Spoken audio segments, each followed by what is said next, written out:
नमस्कार दोस्तों, इस वीडियो में हम आज होने वाले कक्षा 12 रसायन विज्ञान अर्धवार्षिक परीक्षा के प्रश्न पत्र को हल करेंगे। तो हम ले रहे हैं कक्षा 12 अर्धवार्षिक परीक्षा का प्रश्न पत्र। यदि हम इस प्रश्न पत्र को ओवरऑल देखें तो मैक्सिमम क्वेश्चन प्रीवियस ईयर में बोर्ड एग्जाम में पूछे गए प्रश्नों से ही लिए गए हैं और ओवरऑल जो क्वेश्चन पेपर है वो बहुत ही इजी हैं। हम ले रहे हैं सबसे पहले मल्टीपल चॉइस क्वेश्चन। इसमें सबसे पहले देखो क्वेश्चन है, निम्नलिखित में से अणुसंख्यीय गुणधर्म है परासरण दाब, श्यानता, पृष्ठ तनाव, अपवर्तनांक। तो इसमें राइट आंसर हो जाएगा ए, परासरण दाब एक अणुसंख्यीय गुणधर्म है। अगला है प्रतिरोध का मात्रक है, तो प्रतिरोध का मात्रक क्या होता है? ओम। अगला, किस कोटि की अभिक्रिया का वेग अभिकारकों की सांद्रता पर निर्भर नहीं करता है? तो ऑप्शन ए करेक्ट हो जाएगा। शून्य कोटि अभिक्रिया का वेग अभिकारकों की सांद्रता पर निर्भर नहीं करता है। अगला क्वेश्चन है, रंगीन लवण कौन बनाते हैं? धातुएं, अधातुएं, संक्रमण तत्व, पी ब्लॉक तत्व। तो राइट आंसर हो जाएगा बी, संक्रमण तत्व रंगीन यौगिक बनाते हैं। अगला है क्वेश्चन नंबर 5, क्लोरोफॉर्म के ऑक्सीकरण से क्या प्राप्त होता है? तो क्लोरोफॉर्म का जब वायुमंडलीय ऑक्सीजन और सूर्य के प्रकाश की उपस्थिति में ऑक्सीकरण होता है तो बनती है phosgene. Option C is correct. वह संकुलाइन इंगित कीजिए जो ज्यामितीय समावयवता प्रदर्शित करता है। तो ज्यामितीय समावयवता में सिस ट्रांस ही होते हैं, तो इसमें अपने ऑप्शन जो ए हैं ये करेक्ट हो जाएगा। बाकी ज्यामितीय समावयवी बनेंगे नहीं क्योंकि इसमें तो एक क्लोरीन है, इसमें 6 के 6 एमीन है और इसमें आइसोसाइनाइड वाला है। अब लेते हैं अगला क्वेश्चन। अगला क्वेश्चन है, प्राथमिक एल्कोहलों के ऑक्सीकरण से क्या प्राप्त होता है? जब हम प्राथमिक एल्कोहल का ऑक्सीकरण करते हैं तो हमें एल्डिहाइड मिलते हैं और द्वितीयक एल्कोहल के ऑक्सीकरण से कीटोन मिलता है। तो राइट आंसर हो जाएगा एल्डिहाइड। अगला है, कार्बिलेमिन अभिक्रिया से क्या प्राप्त होता है? कार्बिलेमिन अभिक्रिया से हमें प्राप्त होगा प्राथमिक एमीन या द्वितीयक एमीन। देखो, कार्बिलेमिन परीक्षण जो होता है इसको हम आइसोसाइनाइड परीक्षण भी बोलते हैं और इसमें जो हमें प्राप्त होता है वो आइसोसाइनाइड प्राप्त होता है। तो इसमें अपने राइट आंसर हो जाएगा। तो यहां पर जो कार्बिलेमिन परीक्षण है इससे क्या मिलेंगे? प्राथमिक एमीन। अगला ले लेते हैं क्वेश्चन। अगला क्वेश्चन है, देखो, नाइट्रोजनी क्षारक जो डीएनए में नहीं पाया जाता है, तो डीएनए में एडेनिन होता है, साइटोसिन होता है, थाइमिन होता है, जबकि यूरेसिल डीएनए में नहीं होता। तो राइट आंसर हो जाएगा डी। ट्राइमेथिलेमीन में नाइट्रोजन की ऑक्सीकरण अवस्था होती है। तो ट्राइमेथिलेमीन में नाइट्रोजन के पास लोन पेयर होते हैं और यहाँ पर तीनों के तीनों मेथिल ग्रुप जुड़े होते हैं। तो यहाँ पर 3 तो ये सिग्मा बंध है और एक लोन पेयर इलेक्ट्रॉन है, तो टोटल कितना हो गए? 4। संकरण हो जाएगा sp3। अब हम लेते हैं फिल इन द ब्लैंक्स वाले क्वेश्चन। बेंजीन डाइजोनियम क्लोराइड का रासायनिक सूत्र क्या है? तो ये हो जाएगा C6H5CH2Cl। सॉरी, यहाँ CH2 नहीं है, N2 आएगा। C6H5 बेंजीन डाइएजो N2 और क्लोराइड हो जाएगा Cl। अगला देखो, ये एक कॉम्प्लेक्स दिया गया है और इसमें कोबाल्ट की ऑक्सीकरण संख्या पूछी गई है। थोड़ी इसको हम छोटा कर लेते हैं। तो ऑक्सीकरण संख्या ज्ञात करने के लिए देखो, कोबाल्ट का हम मान लेंगे x, एमीन 0, फिर 1 क्लोरीन ये है, 2 क्लोरीन ये है, टोटल हो जाएगा -3 और ये संकुल यौगिक है तो ओवरऑल 0 हो जाएगा।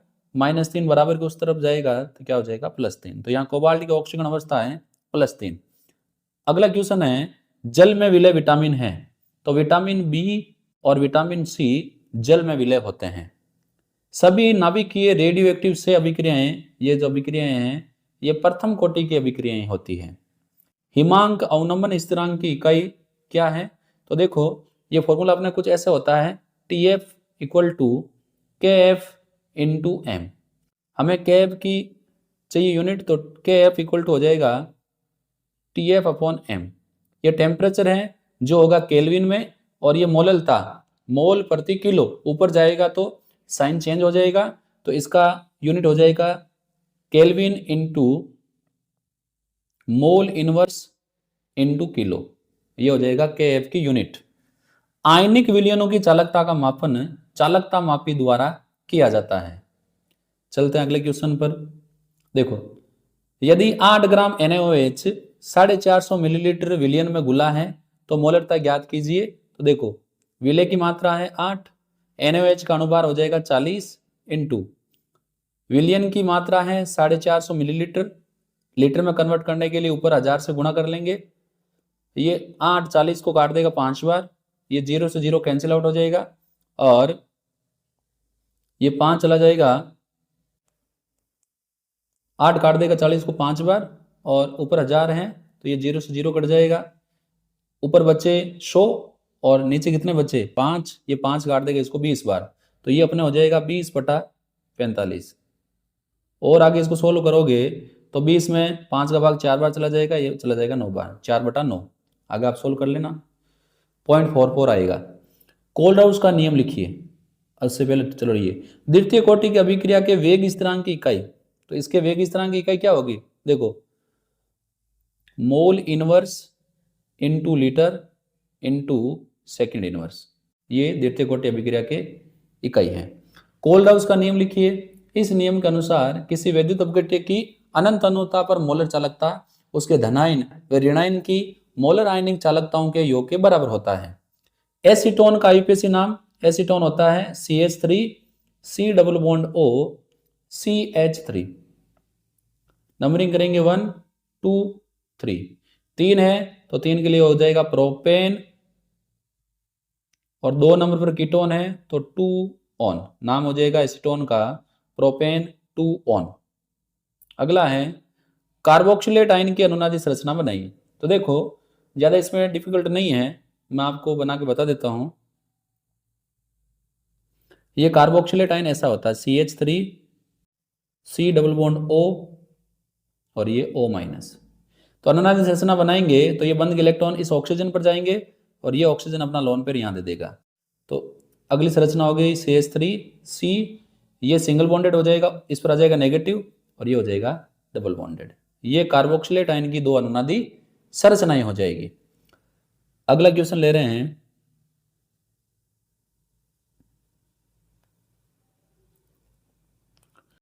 DDT का संरचना सूत्र दीजिए। तो DDT में संरचना सूत्र में क्या होगा? देखो इसमें 2 बेंजीन रिंग है, यहाँ क्लोरीन है, फिर दूसरी बेंजीन रिंग है उसमें भी क्लोरीन जुड़ा हुआ है, ये यहाँ जुड़ा हुआ है CH फिर CCl3। ये DDT का रासायनिक सूत्र हो जाएगा। अगला, चलो ये स्लाइड तो खत्म हो गई, अगली स्लाइड लेते हैं। स्कैंडियम +3 आयन रंगीन होते हैं क्यों? क्योंकि देखो स्कैंडियम का इलेक्ट्रॉन विन्यास होता है ऑर्गन के बाद 3D में होते हैं 1 और 4s में होते हैं 2। अब +3 में D और S दोनों से इलेक्ट्रॉन चले जाएंगे तो अयुग्मित इलेक्ट्रॉनों की संख्या क्या होगी? 0। इसीलिए स्कैंडियम +3 आयन हमेशा रंगहीन ही होता है।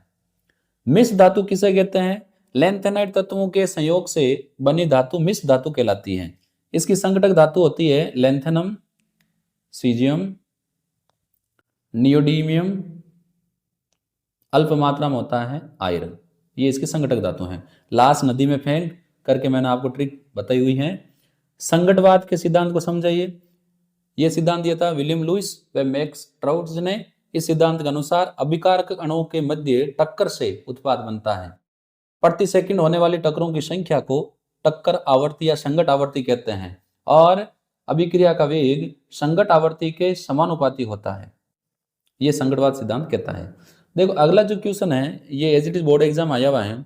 एक प्रोटीन के 200 ml सेंटीमीटर क्यूब जलीय विलयन में 1.26 ग्राम प्रोटीन है। 300 केल्विन ताप पर इस विलयन का प्राशन दाब इतना पाया गया। मोल द्रव्यमान की गणना कीजिए। तो देखो फॉर्मूला ये लगेगा, pi equal to N upon M,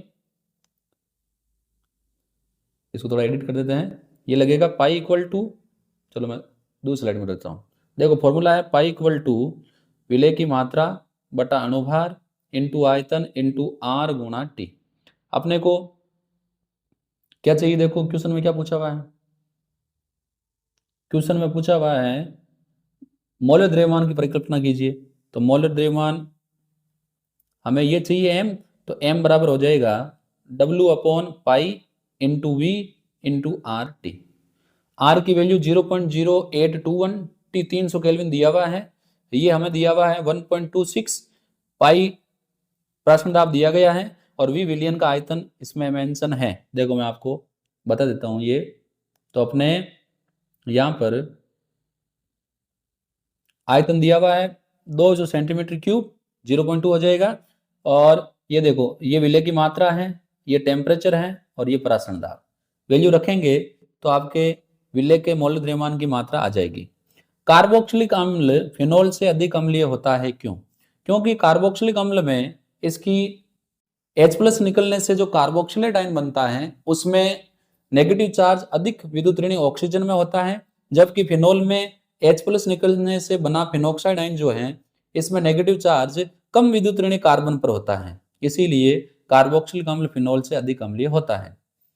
अगला है सीसा संचयक सेल की डिस्चार्ज अभिक्रिया में एनोड और कैथोड पर होने वाली अभिक्रियाएं लिखिए।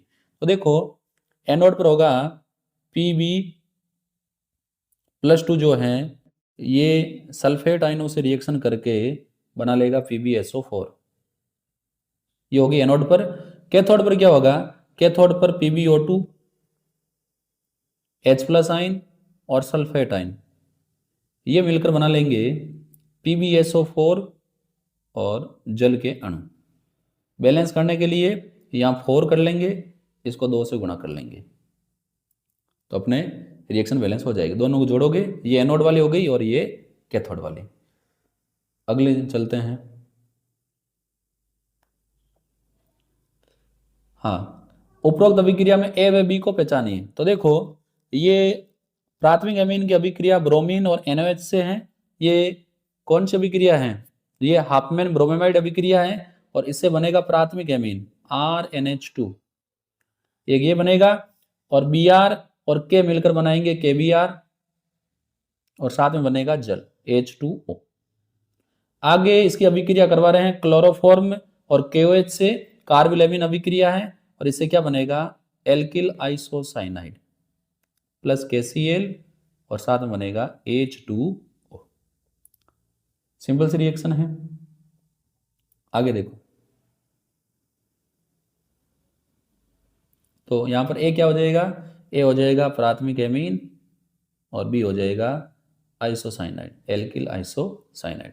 धातु कार्बोनिल में आबंध निर्माण को समझाइए। धातु कार्बोनिल वे यौगिक होते हैं जिसमें धातु और कार्बोनिल के मध्य सीधा बंध होता है। इसमें पश्च आबंधन के गुण भी पाए जाते हैं, क्योंकि कार्बोनिल पुनः अपने रिक्त कक्षकों में लोन पेयर इलेक्ट्रॉन धातु परमाणु से ग्रहण करता है, जिससे स्थायित्व आता है। तो धातु कार्बोनिल में एक धातु और कार्बोनिल बंध जरूर होता है, मेटल कार्बोनिल बॉन्ड, जिसमें धातु की ऑक्सीजन संख्या सदैव 0 होती है। अगला क्वेश्चन लेते हैं। संयोजकता बंध सिद्धांत के अनुसार आधार पर चुंबक के गुण और रंग को समझाना। देखो CONH3 इसको समझाते हैं। CONH3 चार्ज है +3, तो कोबाल्ट का चार्ज +3 है। कोबाल्ट का इलेक्ट्रॉन विन्यास क्या होता है, ऑर्गन के बाद 3D में कितने में होता है कोबाल्ट, 27 पर होता है ना, तो D7 4s2। ये +3 जाएंगे तो इसमें रह जाएगा 0 और इसमें रह जाएंगे 6। अब ये जो अमोनिया है ये प्रबल सत्य लिगेंड है, तो ये D कक्षा के इलेक्ट्रॉनों का युग्मन कर देगा, तो D में 6 ऐसे आ जाएंगे, 1 2 3 4 5 6। तो ये 3D, ये 4s और ये 4p। हमें चाहिए टोटल 6 कक्षक, तो अंदर वाले 2 D, एक बाहर वाला S और 3 P। संकरण हो जाएगा D2sp3, A युग्मित इलेक्ट्रॉन 0, तो प्रतिचुंबकीय होगा और अंदर वाले D कक्षक भाग ले रहे हैं तो अंत्य कक्षक संकुल बनेगा। ज्यामिति हो जाएगी अष्टफलकीय। तो देखो क्या है क्वेश्चन पर आते हैं। हाँ, चुंबकीय गुण प्रतिचुंबकीय और रंग क्या होगा, A युग्मित इलेक्ट्रॉन 0 तो रंगहीन होगा। देखो राइमर-टीमान अभिक्रिया बहुत इजी रिएक्शन है। राइमर-टीमान अभिक्रिया अगर किसी को नहीं आ रही है तो फिर दिक्कत है। सोचो एक सेकंड के लिए, राइमर-टीमान अभिक्रिया क्या है। देखो राइमर-टीमान अभिक्रिया में क्या होता है, हम लेते हैं, चलो राइमर-टीमान अभिक्रिया की बात कर लेते हैं। राइमर-टीमान अभिक्रिया में होता क्या है, राइमर-टीमान अभिक्रिया फॉर्म्युलीकरण है, तो इसमें हम लेते हैं फिनोल। फिनोल की अभिक्रिया हम करवाते हैं क्लोरोफॉर्म और साथ में लेते हैं सार जैसे पोटेशियम हाइड्रोक्साइड। इनके संयोग से जो फिनोल हैं उसकी और तो स्थिति पर आता है एल्डिहाइड, यानी क्या बनता है, सैलिसिल एल्डिहाइड। बाकी मिलकर बनाएंगे KCl और साथ में क्या बनेगा, H2O। तो ये राइमर-टीमान अभिक्रिया है जिसमें फिनोल क्लोरोफॉर्म और सार से अभिक्रिया करके सैलिसिल एल्डिहाइड बनाता है। अगली रिएक्शन जो है वो कौन सी है, क्लीमेंसन अपचयन। देखो क्लीमेंसन अपचयन में क्या होता है, क्लीमेंसन अपचयन में हम कार्बोनिल यौगिक का अपचयन करवाते हैं, जैसे ले लिया एल्डिहाइड। इसका अपचयन हम करवाते हैं जिंक अमलगम और साथ में लेते हैं सांद्र HCl। तो यहाँ जो कार्बोनिल समूह है ये मैथिलीन समूह में बदल जाएगा, यानी एसिड एल्डिहाइड से हमें क्या मिल जाएगा, एल्केन। ये कौन सी अभिक्रिया है, क्लीमेंसन अपचयन। अगला लेते हैं,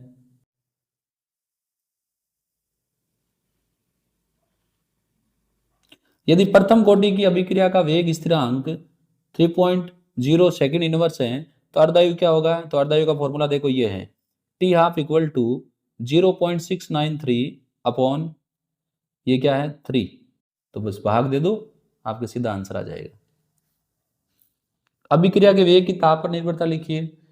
सामान्यतः अभिक्रिया का वेग यदि 10 डिग्री सेंटीग्रेड बढ़ाया जाए तो अभिक्रिया वेग 2 से 3 गुना हो जाता है, क्योंकि ताप बढ़ाने पर अभिकारक अणुओं की संगत आवृत्ति टक्कर करने की दर बढ़ जाती है, परिणाम स्वरूप अधिक उत्पाद बनता है। लास्ट स्लाइड लेते हैं आज के पेपर की, बहुत इजी पेपर आया है इसीलिए मैं कह रहा हूँ। संचारण क्या होता है, धातु का वायु और नमी के संपर्क में आकर अवांछित यौगिकों में बदलना संचारण कहलाता है, जैसे लोहे पर जंग लगना। ये क्वेश्चन देखो बहुत इजी है, इसमें NaCl, HCl और सोडियम एसीटेट के लैम्डा m नोड के मान दिए गए हैं, एसिटिक अम्ल के पूछे गए हैं। तो आपको क्या करना है, NaAC सोडियम एसीटेट और HCl की वैल्यू को जोड़ दो और इसमें से किसकी वैल्यू घटा दो, NaCl। तो देखो सोडियम एसीटेट की वैल्यू है 91.05, HCl की वैल्यू है 425.9, इनको जोड़ो और जोड़ के 126.4 घटा लो, आपके उत्तर आ जाएंगे। लेक्लांस सेल का नामांकित चित्र बनाइए। लेक्लांस सेल में ग्रेफाइट की छड़ होती है, जैसे इसके चारों ओर एक आवरण होता है जिसमें भरा होता है मैग्नीज ऑक्साइड और कार्बन का पेस्ट। ये कार्बन या ग्रेफाइट की छड़ किसका कार्य करती है, एनोड का। एनोड करेगी कैथोड का, कैथोड का करेगी। और ये जिंक आवरण किसका कार्य करता है, एनोड का। यहाँ भरा होता है, ये जो मैं डॉट लगा रहा हूँ, अमोनियम क्लोराइड और जिंक क्लोराइड का पेस्ट। रिएक्शन की बात करें तो देखो एनोड पर रिएक्शन होगी जिंक, जिंक +2 में बदल जाएगा 2 इलेक्ट्रॉन त्याग कर। कैथोड पर क्या होगा, कैथोड किसका है,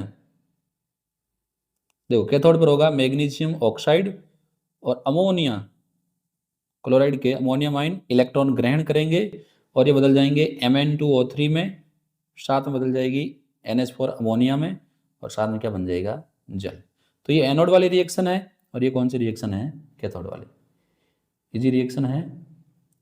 चलते हैं वापस स्लाइड पर, अगला क्वेश्चन क्या है, देखो नेक्स्ट क्वेश्चन है, ये जो क्वेश्चन है आपका एज इट इज बुक से उठाया गया है, आपके आराम से आप सोल्व कर लोगे, दिक्कत नहीं होनी चाहिए। गाटरमान कोच अभिक्रिया पर टिप्पणी लिखिए। बेंजीन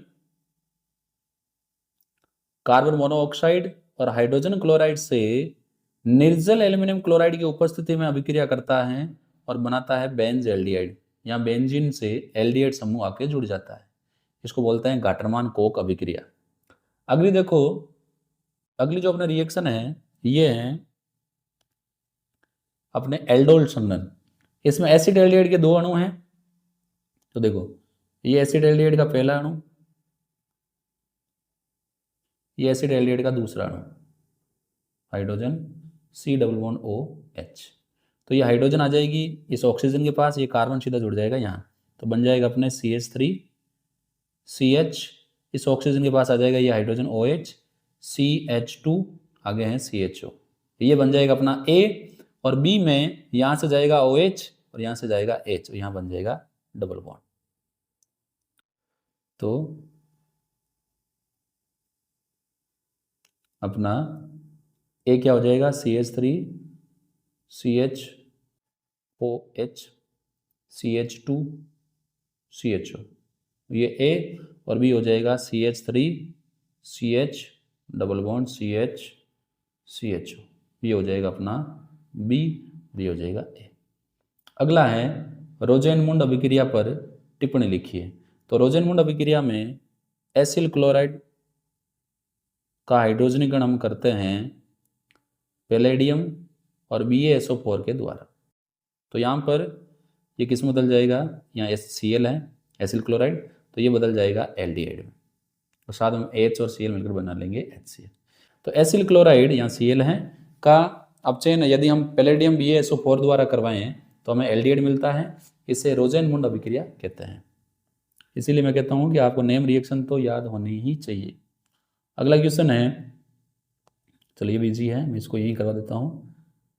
देखो ये CH3MgBr CO2, चलो स्लाइड अलग ले लेते हैं, इजी रहेगा। तो ये CH3MgBr, इसकी रिएक्शन CO2 से, ये ऐसे बॉन्ड जाएगा तो इस पे माइनस इस पे प्लस, ये यहाँ से टूटेगा प्लस माइनस। तो देखो C double bond O minus से जोड़ दिया प्लस वाला MgBr, और यहाँ से जोड़ दिया माइनस वाला CH3, ये आपका हो जाएगा A। और B में क्या होगा, देखो B में हो जाएगा, यहाँ से बॉन्ड टूटेगा, यहाँ आएगा H और यहाँ आएगा OH। तो मैं लिख देता हूँ आपके उसी के सामने, A क्या है, B क्या है।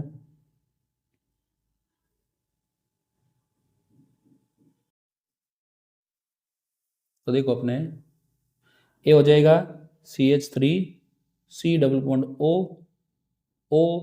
MgBr, ये A, और B क्या हो जाएगा, इसको मैं अलग कलर से यहाँ लिख देता हूँ, B हो जाएगा CH3C double bond OH, acetic अम्ल। तो यहाँ पर हमने आज होने वाले अर्धवार्षिक परीक्षा के प्रश्न पत्र को हल करके देखा। ओवरऑल जो प्रश्न पत्र था ये बहुत ही इजी था। यदि किसी भी क्वेश्चन से रिलेटेड आपको कोई दिक्कत है तो आप मुझे कमेंट बॉक्स में डालें। हम फिर मिलेंगे ऐसे ही और यूजफुल वीडियोज के साथ। धन्यवाद।